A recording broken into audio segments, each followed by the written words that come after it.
Hola, bienvenidos una semana más a Descubriendo Libros con José Cruz. Yo soy José Cruz y esta semana os traigo el top 5 de las últimas lecturas, ordenadas como es habitual, de peor a mejor lectura. Y vamos a empezar en el quinto puesto con un pequeño ensayo de una escritora española que se llama Azara Paromeque y se llama Vivir peor que nuestros padres.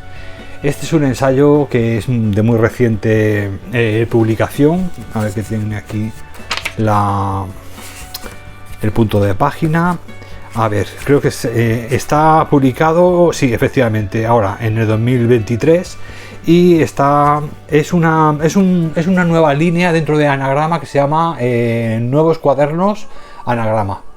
Es una línea de ensayo en formato pequeñito, es un ensayo así, son ensayos pequeños, con cartón, no lleva solapas, de fácil lectura, buena calidad de papel, en fin, está muy interesante porque bueno, los ensayos, para que no se hagan muy pesados, es muy buena idea hacerlo así en un formato pues más bien pequeñito y de más ágil lectura, yo creo que buscando más lo divulgativo más que el tocho académico de muchas páginas.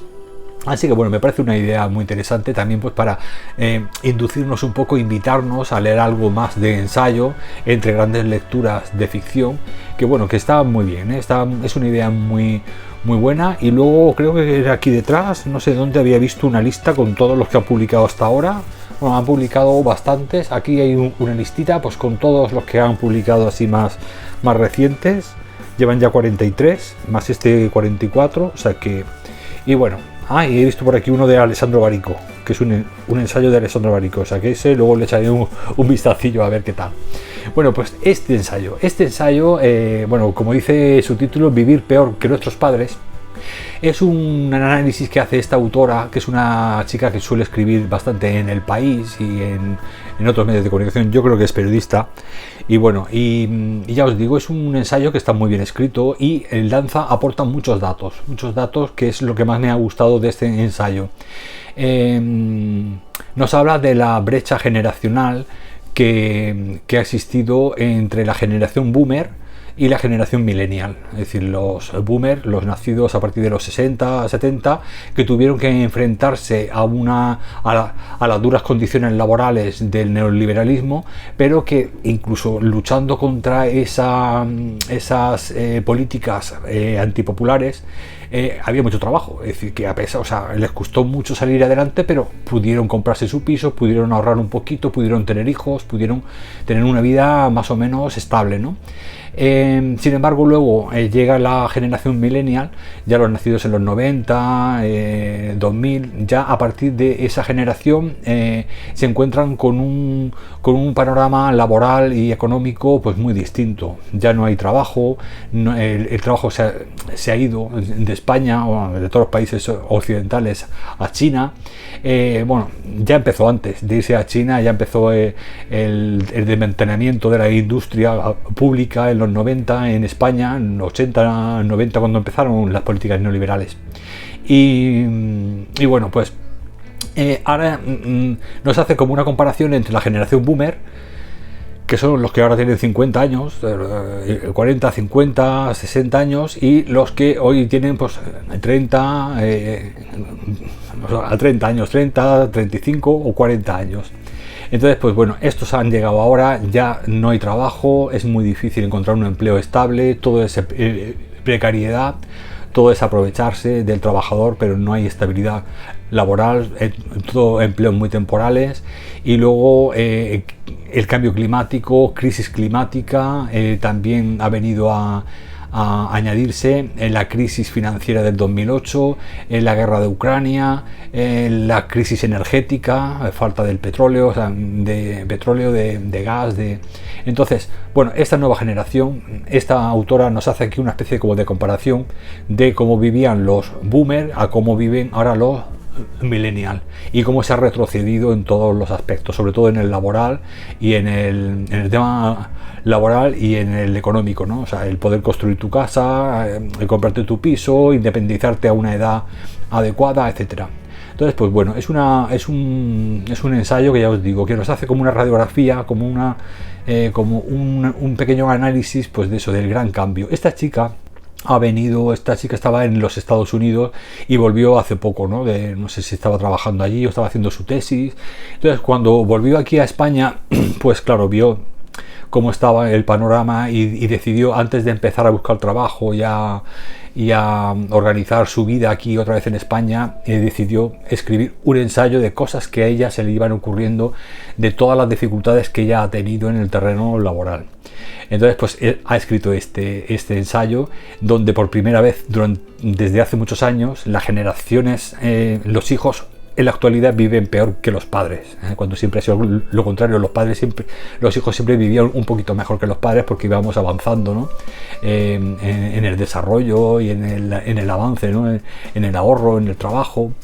Y sin embargo, pues esta es la primera generación, después de muchas generaciones, que se ha retrocedido para atrás, ¿no? Entonces, bueno, nos hace este análisis. ¿Qué es lo que no me ha gustado? Porque, como habréis visto, le he puesto 3 estrellas. Pues lo que no me ha gustado de este ensayo es que omite una serie de temas. Primero, es que culpabiliza a las generaciones. Es decir, ¿qué habéis hecho, boomer, para que ahora los millennials no tengamos? Entonces, no se trata de enfrentar generaciones, ni se trata de enfrentar padres contra hijos. Vivimos todos, tanto los boomers tuvieron que comerse sus marrones, como ahora los millennials se tienen que comer sus marrones. Es decir, yo creo que cuando tú te limitas a lucha intergeneracional y omites en lo que es la clase social en la que estamos inmersos, la lucha de clases,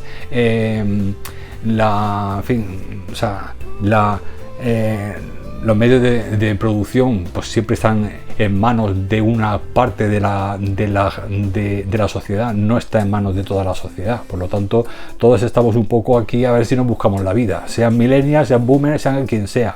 Por lo tanto, creo que simplemente limitarse a un enfrentamiento generacional me parece limitar mucho el análisis. Luego, por otro lado, también habla del ecologismo, ¿no? Que hay que luchar por el tema ecológico, pero estamos en las mismas, sea lucha generacional o sea lucha por la ecología, todo tiene detrás un trasfondo político y de lucha de clases. Si tú quieres proteger el parque de Doñana, pero no te organizas políticamente contra los que quieren cargarse de Doñana, pues no conseguimos nada. Pues esto es lo mismo con la reforma laboral, con los derechos sociales, etcétera. De nada sirve que nos peleemos entre las generaciones, intergeneracional, o que nos limitemos a defender, yo que sé, el tema de la ecología de una forma abstracta. No, tenemos que ir al meollo, y el meollo es la lucha de clases, que hay gente que es la que posee los medios de producción, y hay otros que tenemos que estar aquí buscándonos la vida. Entonces, pues tenemos que cambiar este sistema injusto, y hacerlo con esa óptica de lucha de clases. Hay 2 clases diferentes, entonces no podemos hablar de generaciones o de ecología en plan abstracto y omitir que todo va unido, todo va ligado a un origen de lucha de clases. Así que, pues bueno, esto es lo que yo le puedo achacar a esta chica, que no estoy de acuerdo con su óptica. De todas formas, no quita que todos los datos que aporta, hay muchas cosas que sí que me gustan, porque hace una buena radiografía, pues, de la comparación de cómo vivíamos antes con el neoliberalismo lanzado, con el progreso, y ahora el frenazo que ha pegado, pues que el invento ha pinchado, porque no se puede crecer indefinidamente, y al final ha tenido que reventar. Pues ahora, en esta situación, en una crisis del capitalismo a nivel global, pues como los millennials, que es la generación que le ha tocado vivir esos cambios, pues sufren, por supuesto. Pero no hay que compararse con la generación anterior. Hay que ver que ahora tanto los boomers como los millennials, todos pertenecemos a la clase de los trabajadores, y todos estamos inmersos en una situación de crisis energética que nos va a afectar a todos.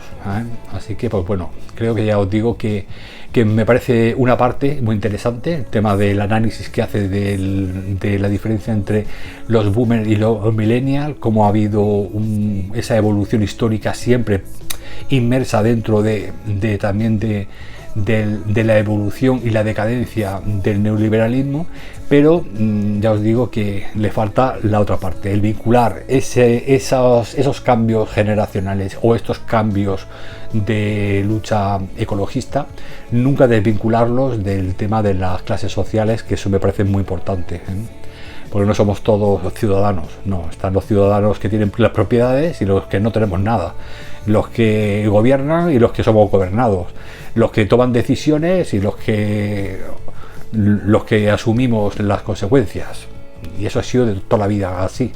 Por lo tanto, a los boomers les tocó luchar por unas cosas y hoy a los millennials les toca luchar por otras. Así que esto de decir que es que vosotros sois más privilegiados que nosotros me parece una cosa muy infantil y muy limitante. Así que, pues bueno, es lo único que puedo achacar a este estudio, pero bueno, de todas formas ya os digo que aporta datos y cosas que sí que están interesantes de leer y bueno, y datos que siempre aprender. Yo nunca puedo decir que un ensayo pueda ser perfecto, ni tampoco puedo decir que es malo del todo. Es decir, yo siempre extraigo lo que me interesa y lo que no, pues bueno, lógicamente, pues creo que está equivocada en una parte, en mi opinión, por supuesto, que yo soy uno más, igual que ella.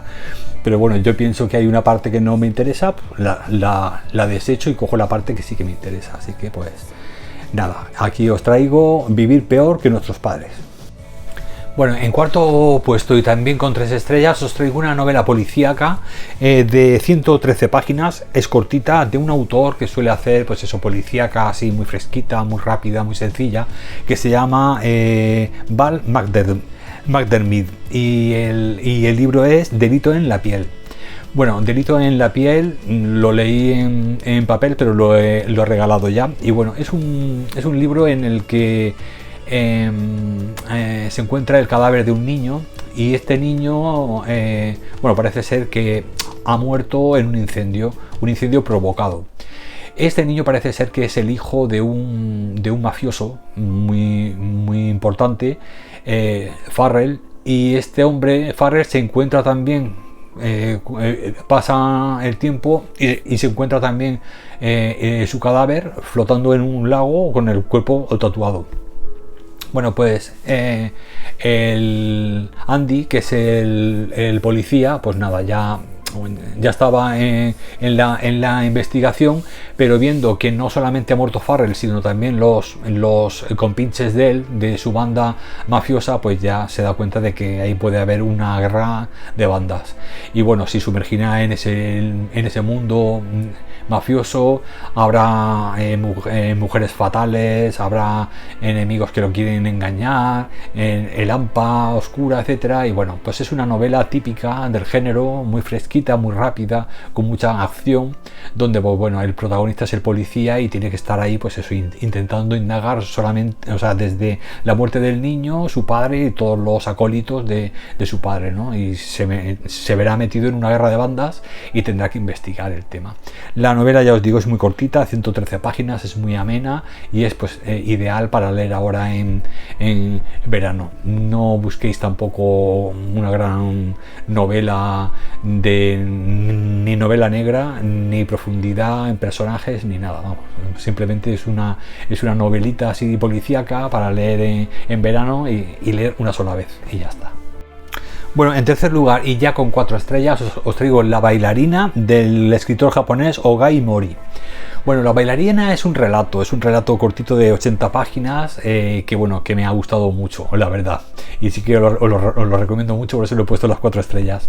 Es un relato que el autor escribió cuando viajó de Japón a Alemania para perfeccionar sus estudios de medicina. Él estaba estudiando medicina y bueno, se fue a hacer un viaje, eso, el mismo Ogai Mori se fue ahí a Alemania a perfeccionar sus estudios de medicina, y allí se le ocurrió este cuento, este relato.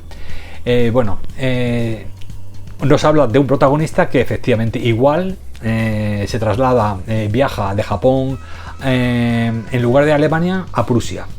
Este relato está escrito en 1890, entonces Prusia era era como la Alemania oriental de ahora, más o menos. Cogería el norte de Polonia, lo que era la Alemania oriental y parte de Lituania. Entonces esa Prusia era una sociedad entonces muy seria, muy recta, muy encorsetada. Y allí, cuando este protagonista, que se asemeja mucho a lo que le pasó al autor, pues viaja allí a Prusia y allí conoce a una chica. O sea, él, bueno, intenta integrarse con los compañeros de estudios de medicina, pero no se aburre mucho, ¿no?, con los chicos que encuentra allí. El caso es que él se separa un poco del grupo y un día da la casualidad de que conoce a una chica, es bailarina, es alemana, y una chica joven, es pobre, pero es muy bella, es muy hermosa. Entonces se enamora de ella. Al principio pues es una especie como de amistad un poco exótica, ¿no?, por la gran diferencia cultural entre el chico japonés y la chica prusiana, alemana. Y bueno, al principio ya os digo, es una atracción más de tipo exótico, pero poco a poco él ya va introduciéndose en la historia y en la vida dura que ha tenido ella, y poco a poco se siente atraído por ella, y al final pues bueno, empiezan a salir. El problema ocurre cuando llega un momento en el que él tiene que tomar una decisión. Tiene que tomar la decisión de seguir su camino profesional, de académico y de trabajo, y volver a Japón con su carrera ya hecha y con sus estudios terminados, o quedarse con la chica o llevarse a la chica a Japón. O sea, no sabe lo que hacer, ¿no? Entonces, pues bueno, no os voy a contar más porque es un relato muy cortito, pero sí que tiene cierta analogía con una ópera de Puccini, que es Madame Butterfly, solamente que allí era al contrario. Allí era la chica, era la mujer, la japonesa era la que dejaba al occidental, ¿no? Y en este caso es el japonés el que tiene que decidir si se queda con la occidental o la deja. Entonces, pues bueno, es como un relato shakespeariano, sí, muy dramático, muy apasionado. Los dos sienten mucha pasión el uno por el otro, pero claro, hay una gran diferencia cultural, una gran diferencia de, digamos, de caminos profesionales, ¿no? Pues ella es una bailarina muy buena, pero es una bailarina de allí. O sea, ella, su forma de bailar, por ejemplo, en Japón, nada, cero, ¿no? Y él, un médico japonés que va allí a especializarse, pero también quiere volver a su país para poder continuar con su carrera. Entonces ahí hay, pues eso, una relación amorosa que bueno, que va a ser un poco compleja y que no sabemos cómo acaba. Bueno, yo sí que lo sé, pero vosotros tendréis que leerlo para saberlo. Así que pues bueno, es un relato, ya os digo, muy no llega a novelette, que serían, yo siempre considero una novelette 100 páginas, entre 100 a 120, 150, pero al no llegar ni siquiera a 100, yo lo dejaría en un relato de 80 páginas, dramático, histórico, muy bien escrito, con esa pluma japonesa muy, muy delicada, y a mí me ha gustado muchísimo. Va sobre, ya os digo, sobre el amor, la culpa y el abandono, esos tres elementos más importantes. Y bueno, ya os digo que es una fábula que podríamos comparar con la de Madame Butterfly de Puccini, la ópera, que va de eso, va de ese tema, de esa confrontación o de esa confrontación entre la cultura asiática de una japonesa con un occidental, ese amor imposible que en fin, que los separa, los une y no saben para dónde tirar, etcétera. Pues esto es esa misma fábula, pero al contrario, aprovechando que el autor se fue a estudiar a Europa, a Alemania, pues hizo como una Madame Butterfly adaptada a la visión japonesa y cambiando los personajes. En este caso es él el que tiene que tomar la decisión de quedarse con ella, de irse con ella, de qué hacer. Así que pues bueno, muy bonito, la verdad. Me ha gustado mucho la pluma del autor, y bueno, y también vemos cuál es la interpretación de un escritor japonés de Madame Butterfly. Es decir, que también es muy curioso, muy chulo. Así que pues nada, aquí os traigo el primer 4 estrellas en el tercer puesto. En segundo puesto, y también con 4 estrellas, os traigo Lord Watson, el famoso libro de Jane Austen, que sabéis que es un libro inconcluso que escribió ella y que interrumpió por la muerte repentina de su padre. Y bueno, lo dejó ahí, no lo continuó. Y bueno, nos habla de Emma Watson, que es la protagonista, que es creo que es la segunda de 3 hermanas. Su hermana mayor es Elizabeth y asiste a un baile, es invitada a un baile por primera vez. Los invitados los conoce por primera vez y cuando llega allí, pues claro, su juventud y su belleza pues allí encandila a todo el mundo. Ella siempre se había guiado por Elizabeth, por su hermana mayor, siempre había seguido sus consejos y de hecho era un poco a la imagen a la que seguir. Y bueno, cuando llega allí pues se da cuenta de que sí, de que atrae las miradas de los hombres, de que se siente muy bien acogida, es todo muy glamuroso, muy hermoso, muy bello, pero Emma, a diferencia de Elizabeth, que es más se deja llevar más por las apariencias y por el encorsetamiento de la época, ella pues Emma es más rebelde, ¿no? Ella cuestiona más esta etiqueta social, ¿no? En fin, en lugar de ser la que recibe la ayuda o es la dependiente de los demás, ella quiere tomar sus propias decisiones y coger el camino, ¿no? O sea, no dejarse llevar por la ola social o familiar, ¿no? En este caso. Lo bueno es que en su familia pues parece ser que son bastante abiertos de mente, por lo tanto ella no se ve muy presionada desde la familia, pero sí que todo lo que es el entorno social, sí que, bueno, como siempre, vamos a buscarte un novio que va a ser muy guapo, muy rico y tienes que saber estar y esto y lo otro. Y eso a ella pues no la apaña, no le gusta ella quiere tomar sus decisiones a su ritmo, a su manera. Si alguna vez se siente atraída por algún chico, bien, y si no, pues nada, ella tiene sus propios planes y no quiere dejarse llevar por esa corriente de etiqueta social y de encorsetamiento de aquella época, ¿no? De principios del 19. Así que pues bueno, ya os digo que se interrumpe, hay un momento en el que se interrumpe la novela, pero no por eso no tiene un final. Es decir, la hermana de Jane Austen habló con la prensa y con los editores y entonces les dijo el final que Jane Austen le había contado, ¿no? Antes de fallecer, y le había dicho que esa novela quería que acabara de cierta manera. Pues ese resumen lo hacen sin narrativa, pero sí que hacen un pequeño resumen al final del libro, pues cómo acabaría la novela según dijo la hermana que le había contado Jane Austen, ¿no? Antes de fallecer. Así que pues bueno, una novela clásica, la típica romántica, pero en la que Jane Austen pues ya empezaba ahí a introducir elementos un poco rebeldes, ¿no? en la mentalidad femenina y bueno, y de una lectura, tiene una pluma exquisita esta chica y bueno, y la he disfrutado mucho por eso, porque es como una imagen, ¿no? Como una foto al principios del 19, pero encima escrita esa con una pluma que bueno, que podría ser no actual, pero bueno, podría, yo la comparo un poco a casi a principios del 20, o sea, que es muy fresca y muy, o sea, es una, no es muy rococo, vamos, que no es muy difícil de interpretarla y de disfrutarla y de leerla de una forma fluida y disfrutarla pues como si fuera prácticamente actual. Así que me parece, pues eso, un relato interrumpido, pero bueno, que se puede leer, está muy bonito y creo pues eso, que hace otra pinceladita con este personaje, con Emma Watson, hace otra pincelada pues de cómo eran los bailes de aquella época, las relaciones familiares y sociales, pues que hacían condicionar a veces a las mujeres, no tomar decisiones en las que no creían o por lo menos no se lo habían planteado, ¿no? Es decir, simplemente se dejaban llevar por inercia cuando no era lo que realmente deseaban. Y bueno, pues nada, aquí os traigo a Jane Austen en segundo puesto. Bueno, y en primer lugar, y la joya de la corona de esta semana, os traigo En la guarida del lobo de Anna Starobinet. Anna Starobinet, ya sabéis que es la autora rusa, la llamada Stephen King rusa. Suele escribir novelas de terror, sobre todo al principio.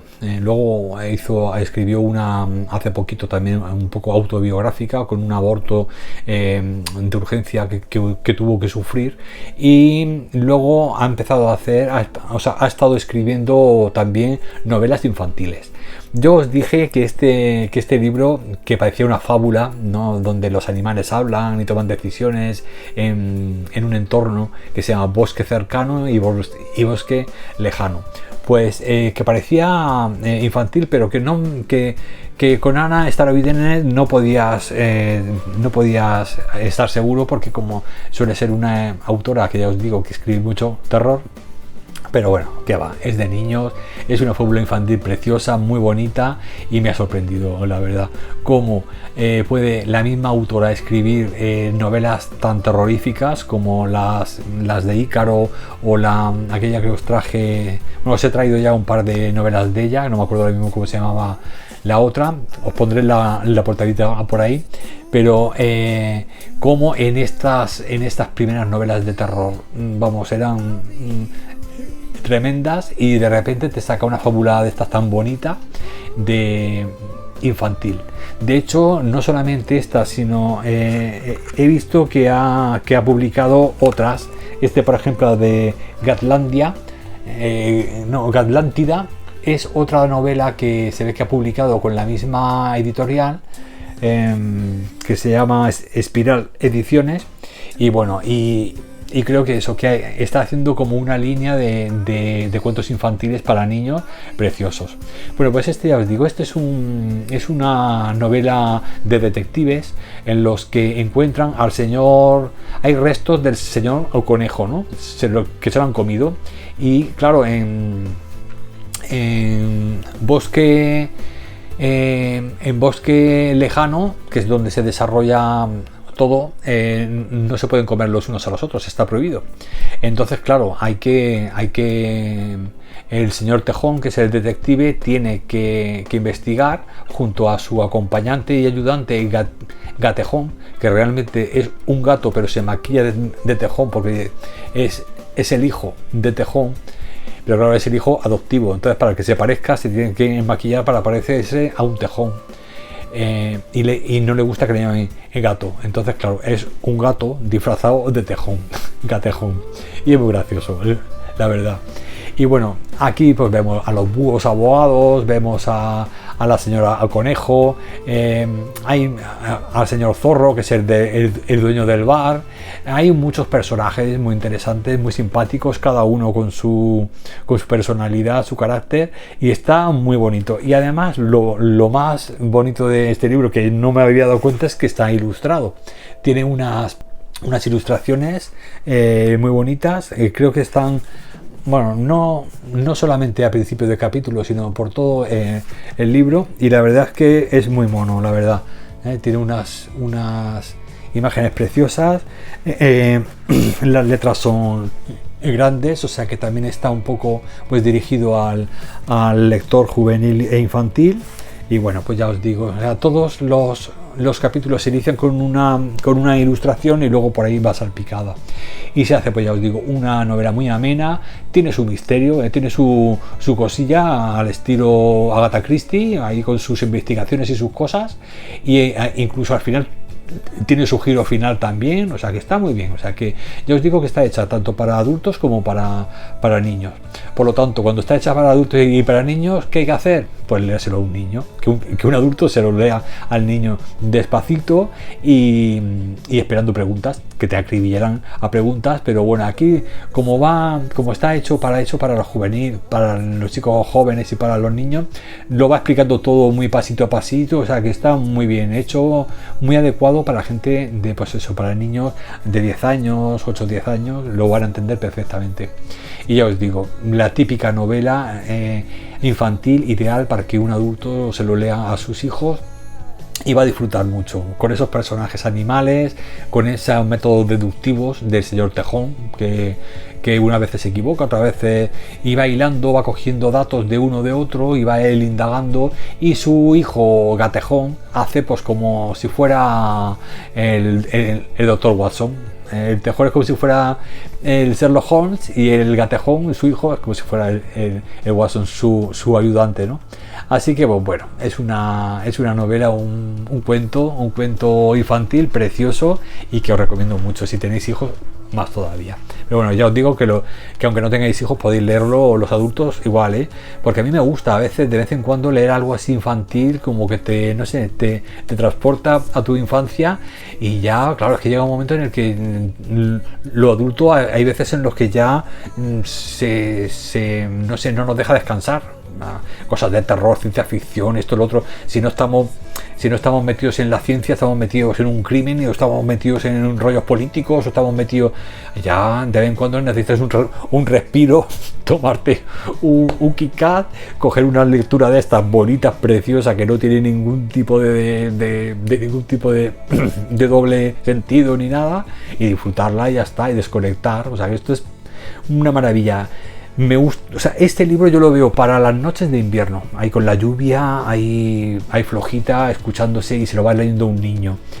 Pero bueno, te lo puedes leer ahora en verano al lado de la piscina, igual, o sea que, pero bueno, a mí no sé, como que me llama más a eso, porque además Ana Esther Binet, en lo que es el bosque, todo cómo te explica el entorno, yo lo veo más acogedor, más, no sé, más de invierno, más de lluvia.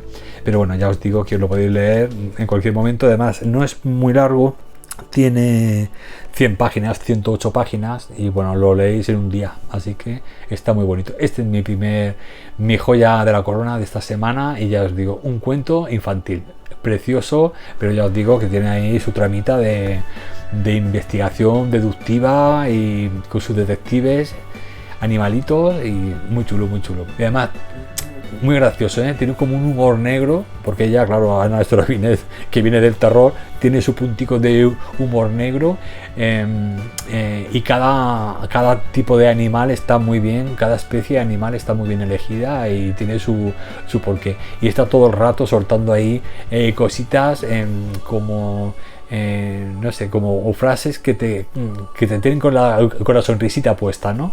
O sea, lo ha hecho muy ameno y muy chulo este libro, la verdad. Una sorpresa. No, ya os digo que yo sospechaba que era más de terror, pero no, es infantil, pero muy bien hecho, con su puntico de humor negro, con su fábula de animales, con sus detectives, bastante completo, la verdad. Me ha gustado muchísimo. Bueno, pues ya está, ya con este último libro ya me despido. Espero que alguno de estos 5 títulos os haya gustado, por lo menos los 3 últimos, el de los Watson, en la guarida del lobo y la bailarina. Esos 3 son los que más os aconsejaría. Los 3, un clásico, este infantil, y el de los Watson, y el de la bailarina, clásicos los dos. Uno más, quizá un poco más contemporáneo, de 1890, y Jane Austen, de principios del 19, pero bueno, 2 clásicos y el infantil son los que más os recomendaría. Y bueno, el ensayo, pues bien, para extraer algunos datos que aporta la autora, está muy bien. Y el de Delito en la piel, una lectura de veraneo de estas para no pensar, para estar en la piscina y en la playa, muy adecuado para esta época.